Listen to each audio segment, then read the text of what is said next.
Welcome to EJIL Live. In EJIL, we pride ourselves that over the years we do not go by rank and we do not go by status. We go by interest and quality, and as I say, we pride ourselves that we also publish the work of young scholars. And today we're featuring an article by Yahli Shereshevsky and Tom Noah, who are about to finish their doctoral studies. And the title of the article is, "Does exposure to preparatory work affect treaty interpretation?" Which is an interesting question, but what is particularly interesting in this article is the subtitle, "An Experimental Study on International Law, Students and Experts." So before we talk about treaty interpretation, I would like you, Yahli, to tell us about the method you employed. First, just describe it. What did you actually do? What do you mean by an experimental study? In an experimental study, we create an artificial environment in which we are able to ask a question while minimizing external noise. As you know, the world is very complicated, and when you design an experiment, you are able to ask a very specific question that you can control. In this specific study, we asked participants to... So who were the participants? We had two studies. One study was conducted on students that were enrolled in international law classes. And they were play acting as if they were interpreters, negotiators? Yeah, as if they were judges. We had one scenario where they were judges at the Israeli Supreme Court, and in one case they were judges at the European Court of Human Rights. And the second group was a group of... The second group was a group of legal experts, both from the academia and from the practice. And you ran a similar exercise with the students and the experts? There were... one scenario was practically the same scenario. The second scenario was different since we gave the students a scenario that was based on the AFO case of the Israeli Supreme Court, which is a relatively famous case in international law. So we assumed that many of the international law experts were already familiar with the case. So we've created a second scenario that was different and involved a bilateral treaty arbitration case. I'm going to ask you now a question which I'm sure anybody who is watching this chapter of EJIL Life is thinking about at this moment. How can you take a group of students and expect their answers to the question to give you relevant insight on what actual judges with years of experience, etc., would give?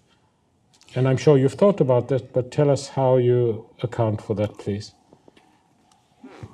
Students, specifically law students, were used as proxies for legal experts for many years, and it's still a common practice to use students since we know that there are many forms of behavior that are similar to lay people and to experts. The tendency to use law students is usually because they speak the language, so there are less explanations that need to be done when they're facing the scenarios. However, it's not true that lay people or even law students are always similar to legal experts, and this was the reason that we've conducted two different studies. And did you have different findings among the experts and among the students? Yes. I'll start by explaining what we've examined and then the difference between the students and the legal experts. So we've examined the ability to ignore preparatory work to treaties after exposure to such materials, and under a rule that prohibits its use. So we know from studies of other law-related questions that it's very difficult to ignore information once someone is already exposed to this information. Because the premise is that one should revert to the travaux préparatoires only in certain prescribed circumstances. And what you were checking, if one way or another they were exposed to the legislative history, it would somehow impact the way they would interpret the treaty before them. Exactly. So according to the traditional approach, if the text is reasonable and clear, you are not allowed to use the preparatory work in order to determine the meaning of the text according to the rules of treaty interpretation. And we've examined whether, similarly to other areas such as inadmissible evidence, once someone is already exposed, because there is no prohibition to see the travaux even if you're not allowed to use it, whether after this exposure it will inevitably affect the interpretation. And we found out that students were affected by the substance of the preparatory work, even if they determined that they are not allowed to use it in these specific circumstances. While the international law experts that held to the traditional approach and suggested that they are not allowed to use the preparatory work in the specific case, we did not find any effect of the substance of the preparatory work on their decision. So we did find that in the context of legal interpretation, it seems that students and legal experts are qualitatively different in their ability to ignore the information. So it's a kind of encouraging result that we can trust our judges who are legal experts not to be influenced even if they are aware of the travaux préparatoires. So in some way the students were a kind of control group. Yeah, and I must admit that I was surprised by the results. Because you, being a student, thought that students are smart enough to disregard it? No, on the contrary, I was, I was pretty teasing. sure.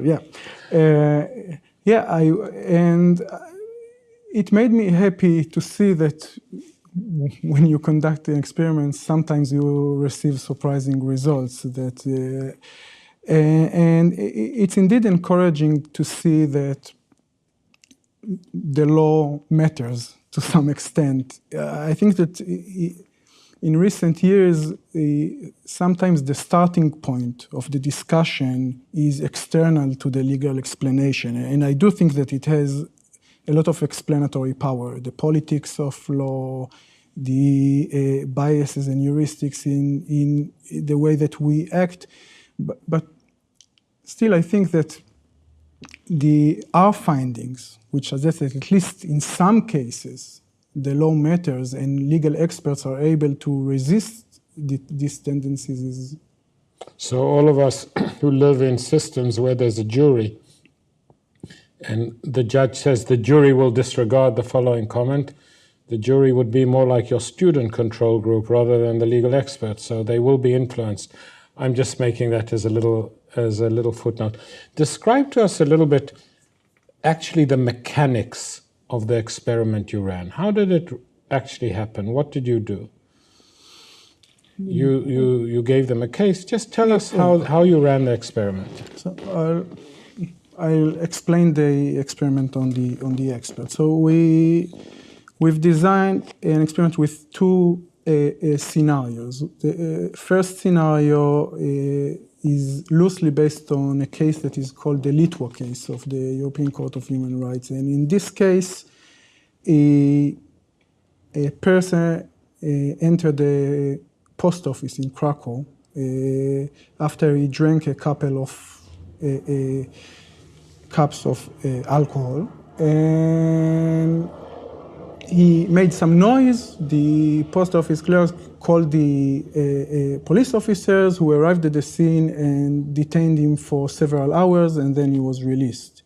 And he argued that his arrest violates Article 5.1e to the ECHR because this article allows only the detention of alcoholics, and he's not an alcoholic, he just drank a couple of drinks.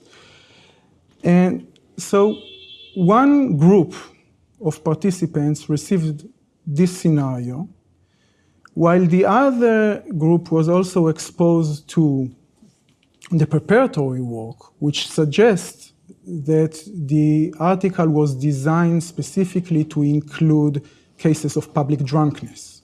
So we can see that the text of the articles seems to support the position that the that the arrest violates the ECHR, while because he was not an alcoholic, whereas the travaux préparatoires suggested that it was designed to prevent drunken behavior even by non-alcoholics. Exactly. And by comparing the answers of both groups, so then they had to decide the case. They had to decide the case. And the ones who were not exposed to the travaux préparatoires said. So so here's the thing: when we gave this scenario to students, those who were exposed to the I have to say, following the scenario and the decisions, we asked the participants on their positions regarding the hierarchy debate in the VCLT. So we've examined, at the end we had two groups: those who believe that the resort to the travaux is allowed, and those who believe that resort to the travaux is prohibited. With regard to the students, we found that those who were exposed to the travaux tended to determine more that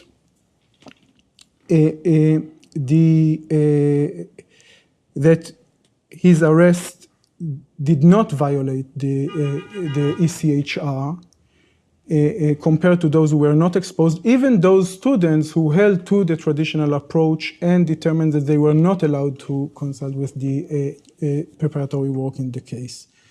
However, with regard to the legal experts, those who said that they were allowed to use the travaux were affected by the substance of the travaux. So we found they did tend to determine more that his arrest was lawful. However, those who said that they are not allowed to use the travaux, even if they were exposed to the travaux, did not change their determination, or there was no difference between the experts who were exposed to the travaux and the experts who were not exposed to the travaux regarding their answers. Tell me, how long? I mean, this was an original project. It decides a very discrete point of law, but an interesting one. And it's not so much the point of law, it's actually judicial behavior, etc., which is most interesting about this work. So you had the idea to do this, and you had the idea also to do it through an experiment, because normally we might think about this problem and not even know how we would check it. We would go and interview some judges and they would tell us any story they wanted to tell us. How long did it take you to run through, and I'm not asking about the to and fro between you and us on the editorial board, the whole revision system, but from when you decided to conduct the research till you had your first draft, your draft which you submitted for publication, how long was the process? I have to see if I remember.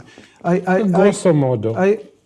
I thought about the idea some time, and then I approached Tom, who's she's a psychologist, and offered her to do this project together. And I think that it took us about a month to have the draft of the experiment.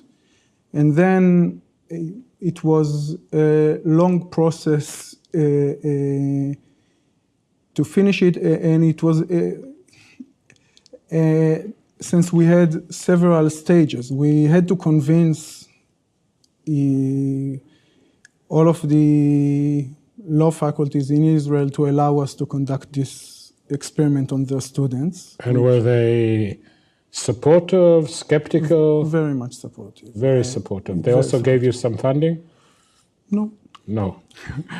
No, but cheap support.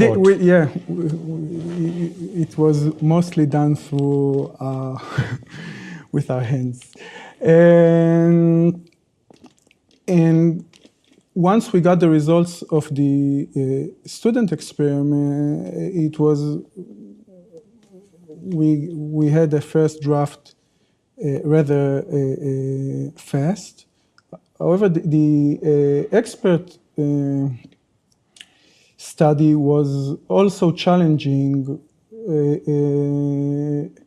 So the reason that in many experiments the researchers use students is because they are the most accessible participants. It's very difficult to engage with judges. If you are familiar with the empirical literature, there are several authors who have already gained access to judges, so they're able to conduct experiments on judges. And we had to build to convince experts to participate in a study, and we tried. And what was the profile of the experts? So in order to reach as many experts as we can, we've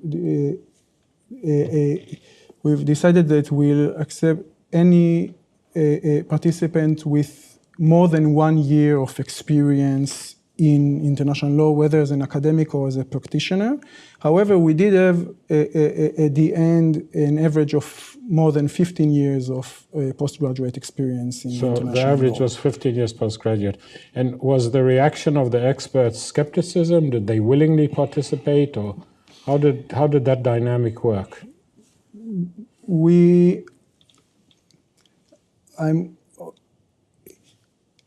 I know only of those who wrote me that they will happily participate in the experiment. I found out, and I know that it's not a very effective way to reach people, but I found out that the most effective way to recruit experts to a study was to send personal emails to hundreds of experts asking them to participate. And I did receive very few reactions, such as I do not do this kind of things, but they were mostly very positive. Busy. I'm busy, I'm skeptical about empirical studies. And at the end, when they saw the results, did they come to appreciate the method? You must have had some reactions. I received mostly positive reactions to the SSRI version. I sent the results only to those experts who approach me and ask me to send them the draft, and I do receive, I guess. You'll be able to send them the reprint from EJIL. Tell me something else. So I think this is the first time in the 29 years of EJIL that we have published an article which is based on this kind of experimental method, although it's quite known in the United States in jury studies, etc. And there's this new branch of experimental economics, it's 10, 15 years. So we are thinking that this will be interesting to our readers, not only in terms of the question of whether exposure to travaux préparatoires impacts or doesn't impact decision makers, judicial decision makers, but also the method itself. Where do you see, if at all, other potential for this type of methodology in relation to international law?